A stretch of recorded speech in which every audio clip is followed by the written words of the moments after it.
وطن سره محبت د نبی کریم صلی الله علیه وسلم سنت دی.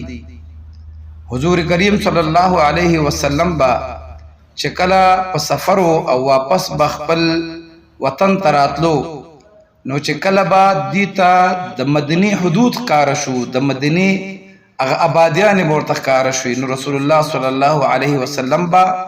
چونکې هغه وخت کې سفرونه ټول په اسونو، نو ګرد و غبار نه به حضور اسلام خپل مخ مبارک به کومه کپړه پټ کړی و، هغه کپړه به یې لرې کړه،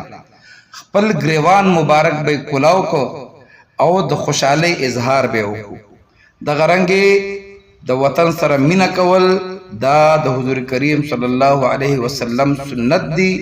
د خپل وطن سره به مینه کو، محبت به کو، دعا به کو چې الله رب العزت دې زمونږ د ملک حکمرانان صحیح مسلمانان جوړ کړي او الله رب العزت دې ملک ته استحکام ورکړي.